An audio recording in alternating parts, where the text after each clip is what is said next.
Alur cerita drama Jepang berjudul Ausama Nisasago Kusuri Yubi diawali dengan diperlihatkannya seorang wanita bernama Ayaka. Ayaka adalah seorang karyawan di kantor bernama La Balance yang bergerak di bidang wedding organizer. Di saat dirinya tengah menangani pelanggan, tiba-tiba muncullah seorang wanita datang dengan emosi melarang pelanggan lain untuk tanda tangan kontrak dengan Ayaka. Karena jika menandatangani kontrak dengannya, pacarnya pasti akan direbut oleh Ayaka. Langsung saja Ayaka menghampiri pelanggan itu yang bernama Watanabe untuk menanyakan maksud kedatangannya. Watanabe menjelaskan dirinya harus membatalkan pertunangannya karena Ayaka yang mengajak pasangannya ke hotel untuk mantap-mantap.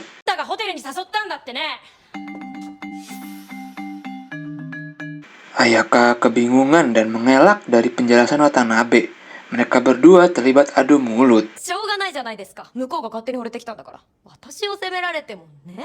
Keributan itu membuat Watanabe digusur keluar kantor. Tak lama dari itu, Ayaka dipanggil oleh direktur yang bernama Togo. Togo memanggil Ayaka ke ruangannya karena ia melihat riwayat pekerjaan Ayaka yang selalu berganti-ganti dalam waktu yang singkat. Togo juga mengetahui hal itu karena Ayaka sering mengajak teman kantor untuk selingkuh. Togo mulai membacakan riwayat pekerjaan Ayaka yang dimulai dari bulan April tahun 2018 bekerja sebagai kasir toko yang harus dikeluarkan karena Ayaka ketahuan menjadi ani-aninya pemilik toko. Berikutnya, saat bekerja sebagai pelayan, Ayaka harus kehilangan pekerjaannya karena ketahuan kencan dengan pelanggan. Lalu di tahun 2021 saat bekerja menjadi resepsionis hotel, dia harus dipecat karena ketahuan kencan dengan dua pegawai pria. Saat Togo mengetahui sisi gelapnya, ia memanggil Ayaka dengan sebutan wanita jahat. Bukannya marah, Ayaka malah membalasnya dengan candaan. Lalu Ayaka mengatakan bahwa dirinya tidak bisa melakukan apa-apa dan hanya laki-laki bodoh saja yang seenaknya menaruh rasa cinta karena paras wajah Ayaka yang begitu cantik. Ia pun menantang Togo untuk memecatnya. Merasa ditantang, Togo berteriak dan menganggap Ayaka adalah wanita yang paling menjijikan. Dan tiba-tiba...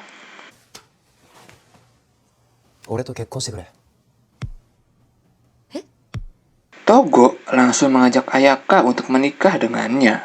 Scene pun berganti. Sekarang kita diperlihatkan dengan kisah masa lalu Ayaka. Ayaka adalah anak dari pemilik warung roti. Ia selalu digodai oleh laki-laki dan juga dituding merebut pacar orang. Bahkan saat SMA, dirinya menjadi trending topik di berita karena kecantikannya. Tapi sayangnya karena Ayaka tidak pintar, ia tidak bisa kuliah. Akan tetapi dengan memanfaatkan kecantikannya, ia selalu mendapatkan pekerjaan dengan cepat. Setelah menganggur cukup lama dan melamar kerja di Labelines, ini adalah pekerjaan paling lama karena sudah lebih dari setengah tahun ia tidak dipecat. Kembali ke masa sekarang, Ayaka sangat yakin Togo akan menikahinya karena cinta. Tapi Togo menjawab jika ia sebenarnya tidak mencintai Ayaka. Ia ingin menikahinya karena Ayaka bodoh dan dapat dimanfaatkan olehnya. Karena bagi Togo, dalam pernikahan tidak perlu menggunakan cinta. Lalu Togo datang ke rumah Ayaka untuk meminta restu kepada orang tuanya Ayaka. Kedua orang tuanya menganggap Togo hanya bercanda dan meremehkan Ayaka. Akan tetapi saat Togo memberikan kartu nama, mereka berdua terkejut. Terutama ayahnya yang tak menyangka Togo adalah pemilik perusahaan Nita yang dikenal kaya raya.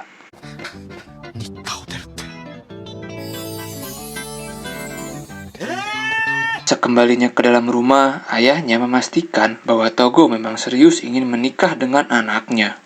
Semua adiknya pun penasaran. Mereka mencari Togo di internet yang ternyata ia mempunyai acara mencari jodoh sering berkencang dengan banyak wanita.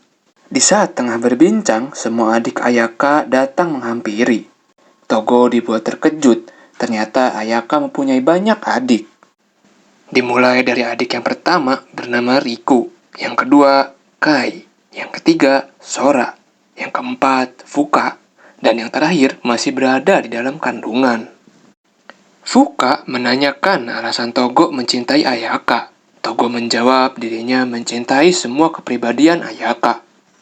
Begitupun saat Ayaka tengah diwawancarai oleh kedua orang tua Togo. Ibunya bertanya alasan Ayaka mencintai Togo. Ayaka menjawab dirinya senang karena Togo memiliki sikap yang tangguh dan mau berkembang dengan kemampuannya sendiri.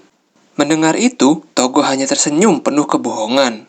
Ayahnya pun merasa senang karena beberapa wanita yang mendekati Togo hanya untuk memanfaatkan uangnya saja.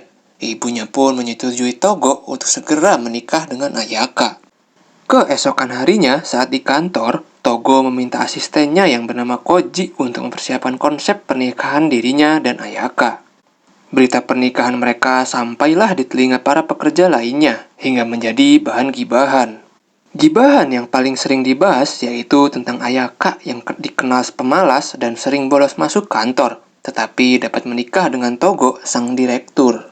Tanpa mereka sadari, Ayaka mendengar percakapan mereka yang tengah menggibahi dirinya.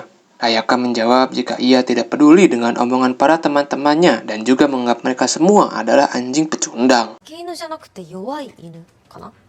Wajar saja Ayaka dibicarakan, karena berbanding terbalik dengan Togo. Togo sejak kecil selalu hidup enak tanpa berusaha payah. Suatu ketika, Togo diminta ayahnya pulang ke Jepang untuk membereskan bisnis Lablanche yang akan bangkrut. Tetapi saat tempo hari, dirinya tengah mewawancarai Ayaka. Ia merasa senang dengan sifat liciknya tentang kebahagiaan pernikahan yang dapat dimanfaatkan untuk menaikkan pendapatan Lablanche. Lalu, beberapa hari sebelum menikah, Ayaka dimintai atasannya untuk mengajarkan karyawan baru. Awalnya, Ayaka menolak. Tapi setelah diberikan uang lembur, Ayaka menerimanya. Karyawan pindahan itu pun datang. Ia memperkenalkan dirinya yang bernama Takemoto. Di saat Ayaka tengah memberikan arahan, Takemoto tidak fokus. Ia lebih memperhatikan kemolekan tubuhnya Ayaka. Takemoto pun mengambil gaun untuk mencocokkannya dengan Ayaka. Bahkan ia meminta ID lain Ayaka. Selesai diberikan arahan, Takemoto mengatakan jika dirinya menginginkan istrinya menggunakan gaun pernikahan yang baru saja ia lihat. Ayaka kaget terkejut mengira Takemoto akan segera menikah. Takemoto pun mengiyakannya. Lalu ia mengeluarkan istrinya yang ternyata Takemoto mempunyai sifat waifu halu, akut, brutal, sama seperti kalian para penonton. Selain obses terhadap action figure, rupanya Takemoto juga obses kepada Ayaka. Ia rela memanggilnya ratu dan akan menuruti semua perintah dari Ayaka. Mendengar itu, Ayaka langsung memanfaatkan Takemoto untuk membereskan semua pekerjaannya, sedangkan dirinya pergi jalan-jalan. Karena tingkahnya, Ayaka lagi-lagi menjadi bahan gibahan teman kerjanya. Mereka merasa kesal karena Ayaka selalu bolos, padahal semua pekerja mati-matian mengejar target. Tanpa mereka sadari, Togo diam-diam mendengarkan semua gosipnya. Lalu beberapa hari kemudian, Togo dimarahi oleh sang ayah karena performa Lablanche menurun. Togo pun meminta maaf. Ia memberikan alasan soal pernikahan di negara ini menurun drastis semenjak virus corona menyerang.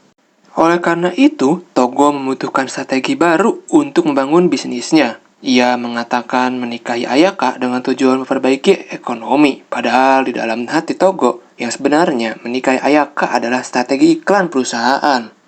Togo berjanji akan meningkatkan target Lablanche dalam waktu setahun kepada ayahnya. Tibalah hari yang ditunggu-tunggu datang. Ayaka berjalan menghampiri Togo dan saling mengucapkan janji pernikahan. Selesai pengucapan janji, mereka mengadakan acara pesta. Semua para tamu yang hadir sangat gembira, hingga datanglah Watanabe. Diam-diam, ia membawa cutter. Ayaka menghampirinya untuk membisikkan kepada Watanabe agar berhenti menyanyiakan hidupnya. Merasa ada kejanggalan, Togo pun ikut menghampirinya dan melihat telapak tangan Ayaka berdarah akibat menahan cutter tersebut. Lalu Ayaka dan Togo pergi ke kamar untuk mengobati telapak tangannya sekaligus untuk skidi papap. Wadidaw lah ya.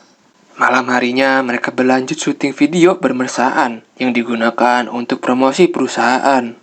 Setelah Koji pergi, mereka berdua langsung membersihkan mulutnya masing-masing karena merasa jijik. Ayaka merasa kesal karena ciuman tidak diberikan tarif pada kontrak. Ia pun meminta Togo membayar setiap satu kali cium sebanyak 10.000 yen. Wah, ada yang mau? Selesai menulis kontrak, Togo melihat Ayaka tidur dengan posisinya yang aneh. Lalu ia menggotongnya ke kamar. Ia melihat isi komentar netizen pada video promosi perusahaan yang begitu antusias, bahkan ada juga pujian tentang Ayaka yang begitu mencintai keluarganya. Keesokan harinya saat akan berangkat bekerja, Togo merasa jijik melihat tampilan Ayaka. Ia pun membawa Ayaka ke toko baju untuk mencarikan pakaian yang cocok dan juga memberikan perawatan. Penampilan baru Ayaka membuat Togo terngaceng-ngaceng. Sesampainya di kantor, Togo memberikan pengumuman penghargaan karyawan yang ternyata dimenangkan oleh Ayaka. Para pekerja lain hanya diam saja, kecuali Takemoto yang memberikan selamat. Merasa tidak enak, Ayaka menghampiri Togo. Ia marah karena penghargaan itu membuat teman-teman kantornya iri, terlebih dirinya sekarang sudah menjadi istrinya Togo. Togo menjawab jika ia memberikan penghargaan bukan karena hubungan pasutri. Lalu Ayaka dibawa oleh Togo untuk bertemu dengan Watanabe. Watanabe meminta maaf atas kelakuannya dan juga menuduh Ayaka sudah merebut pasangannya. Padahal kenyataannya Ayaka tidak merebutnya. Ayaka menjawab jika Watanabe sebenarnya dilindungi dari mantannya yang jahat. Ayaka yakin Watanabe pasti akan mendapatkan seseorang yang lebih baik. Setelah itu, Ayaka menanyakan kepada Togo, dari mana Togo bisa mengetahui tentang persoalan dirinya dengan Watanabe. Togo menjawab ia mendapatkan informasi itu dari gosip teman kerja yang lain bahwa Ayaka sering bolos untuk mengurusi permasalahannya. Oleh karena itu, Togo diam-diam pergi mengikuti Ayaka yang ternyata menemui Watanabe tanpa sepengetahuan perusahaan. Karena sikap Ayaka yang tulus menghadapi pelanggan membuat dirinya memenangkan penghargaan. Lalu, Togo melepaskan cincin dari jari tangannya Ayaka untuk menggantikannya dengan cincin yang lebih mahal dan pasti lebih baik. Keesokan harinya, Ayaka kembali ke warung untuk mengemas beberapa pakaian dan berangkat kembali menemui Togo di apatonya. Di warung, kedua orang tuanya terkejut melihat transferan sebesar 10 juta yen dari Ayaka. Sesampainya di apato milik Togo, mereka berdua langsung melakukan syuting keharmonisan rumah tangga. Mereka harus berakting layaknya pengantin yang saling mencintai di depan banyak orang. Padahal kenyataannya mereka saling tidak mencintai dan saling merasa jijik satu sama lain. Lalu mereka berdua berlanjut untuk membuat rekaman kemesraan. Setelah memakai masker wajah bersama, Togo meminta Ayaka mengirimkan videonya kepada Koji dan pulang melalui pintu belakang. Akan tetapi saat Koji akan mengeditnya, kebohongan mereka berdua mulai ketahuan. Sesampainya di warung, Ayaka melihat warung rotinya yang laris manis berkat Ayaka yang menikah dengan Togo. Lalu, ia melihat keluarganya mengadakan pesta dengan membeli sukiyaki yang harganya mahal, membuat Ayaka kesal karena sang ibu menggunakan uangnya semena-mena.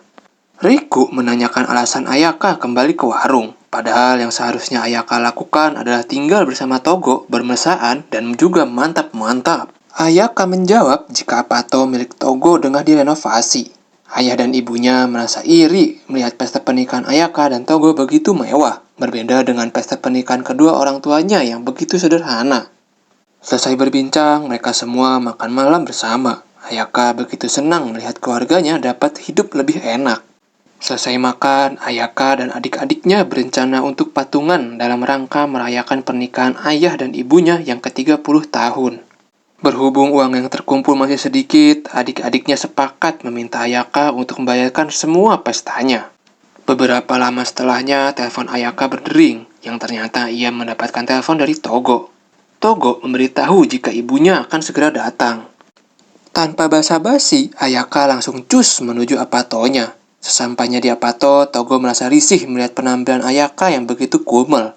Ia pun menyuruh Ayaka untuk berganti baju. Setelah ibu Togo datang, ibu Togo mengajak Ayaka untuk datang ke acara ulang tahun neneknya. Berhubung nenek tidak bisa hadir di acara pernikahannya, jadi diharapkan untuk hadir di acara ulang tahun nenek. Setelah itu, Ayaka membuatkan teh untuk ibu Togo, tetapi ia merasa tidak suka melihat cara Ayaka membuatkan tehnya. Karena tidak mau membuat Ayaka sakit hati, ibu Togo terpaksa menerimanya. Lalu ibu Togo mengajak Ayaka untuk ikut menjalankan semua hobinya. Awalnya Togo menolak, akan tetapi semua usahanya gagal karena jika mereka tutup-tutupi, maka menimbulkan kecurigaan. Dengan begitu, Ayaka meminta bayaran tambahan untuk menjalani tugasnya. Keesokan harinya saat akan makan siang, ibu Togo datang untuk membawa Ayaka menemui teman-temannya. Ayaka hanya ngangong-ngangong. dan tidak bisa menjawab pertanyaan dengan bahasa Inggris. Setelah menemui semua teman-temannya, Ayaka diajak untuk berlatih kuda dan membiasakan diri menggunakan sepatu hak tinggi yang membuat Ayaka kelelahan. Saat tengah bekerja, Ayaka yang ketiduran pun harus dibangunkan oleh Takemoto karena ada klien yang ingin konsultasi. Selesai mengurus klien, Ayaka tengah bersama Togo di apatonya untuk syuting video uwu-uwu. Saat tengah rekaman, Koji tiba-tiba tertawa karena ia tahu bahwa kemesraan mereka hanyalah tipuan belaka yang ditutupi dengan pernikahan kontrak. Awalnya, Togo dan Ayaka mengelak, tetapi saat Koji melihat rekaman videonya, ia mengetahui semua isi percakapan antara Ayaka dengan Togo. Karena keteledoran Ayaka, Togo sangat marah. Togo mengatakan jika ia hanya ingin menikah dengan orang yang bisa menghasilkan pendapatan walaupun tanpa cinta. Karena kesalahan Ayaka lah membuat Togo merasa rugi, sudah mengeluarkan uang yang banyak hanya untuk menikahi wanita miskin yang bodoh. Mendengar perkataan Togo yang menyakitkan, Ayaka pun langsung menampar Togo. Ayaka sendiri mengatakan bila ia merasa tertekan menjalani nikah kontrak dengan Togo, ditambah lagi Togo sering melecehkannya. Dengan lantang, Ayaka meminta untuk cerai. Setelah Ayaka pergi, Togo meminta Koji untuk merahasiakan semua kejadiannya, karena ia sudah mengeluarkan uang yang begitu besar untuk menjalankan nikah kontrak ini. Sekembalinya Ayaka ke warung, ia merasa sangat sedih dan ingin berhenti kerja dengan Togo. Akan tetapi, Togo menelponnya dan meminta Ayaka untuk datang ke apatonya. Tanpa disadari, Riku mengikuti Ayaka dari belakang. Hal ini membuat kebingungan. Nah, agar tidak membuat curiga, Riku pun diperbolehkan masuk ke dalam apato milik Togo. Riku merasa curiga dengan hubungan pernikahan kakaknya yang tidak pernah tidur bareng. Togo berusaha menutupinya dengan mengatakan di depan Riku bahwa ia mencintai Ayaka. Setelah beberapa hari kemudian, Ayaka yang tengah kembali bekerja, ia lagi-lagi menjadi bahan gosipan teman kantor. Tetapi gosip itu dapat teredam karena salah satu seniornya mengatakan bahwa Ayaka sudah akrab dengan ibunya Togo. Akibat kelelahan bekerja di kantor, Ayaka menjadi telat menemui Togo untuk menjalani syuting. Togo yang kecewa, ia memilih untuk menutupinya. Ayaka yang kelelahan tanpa sengaja tertidur di bahu Togo. Setelah itu, Ayaka diantarkan pulang. Sebagai ucapan terima kasih, orang tua Ayaka pergi ke dapur untuk membuatkan kopi. Saat Togo tengah menunggu, ia melihat pengingat di kalender untuk merayakan hari ulang tahun pernikahan kedua orang tua Ayaka. Togo pun diam-diam membuat rencana untuk merayakannya. Keesokan harinya, Togo memanggil tukang servis lampu yang bernama Kento untuk menyiapkan ruangan. Setelah itu, Kento melihat Ayaka dari kejauhan, tapi ia tidak berani menyapanya. Selesai menyiapkan ruangan, Ayaka diminta untuk menemui Togo di ruangannya, yang ternyata Ayaka dikejutkan dengan acara perayaan pernikahan kedua orang tua Ayaka dirayakan oleh Togo. Selesai mengadakan perayaan, Togo dan kedua orang tuanya menghadiri acara ulang tahun neneknya. Awalnya, kedua orang tua dan Togo meminta maaf karena Ayaka tidak bisa hadir. Mendengar itu, Paman marah, merasa tidak dihargai karena nenek tidak bisa melihat Ayaka. Tapi tiba-tiba saja Ayaka menghadiri acaranya yang membuat Togo terkejut. Ayaka memperkenalkan dirinya dan juga meminta maaf karena sudah telat datang kepada semua keluarganya. Untungnya Ayaka disambut baik oleh semua keluarganya, terlebih oleh nenek yang menyukai sikap Ayaka dan juga paras cantiknya. Sepulang dari acara ulang tahun nenek, Togo dan Ayaka sepakat untuk tinggal bersama agar tidak menimbulkan kecurigaan yang lebih dalam. Keesokan harinya, Ayaka berkemas dan berpamitan dengan keluarganya. Sesampainya di apato milik Togo, Ayaka diminta untuk membereskan gudang karena Ayaka tidak mau tidur bareng bersama Togo. Terlebih, Ayaka membawa anjingnya yang bernama Negi membuat Togo ketakutan dan merasa jijik. Tak lama, terdengar suara bel yang ternyata Koji dan tunangannya yang bernama Sayo datang untuk melakukan syuting.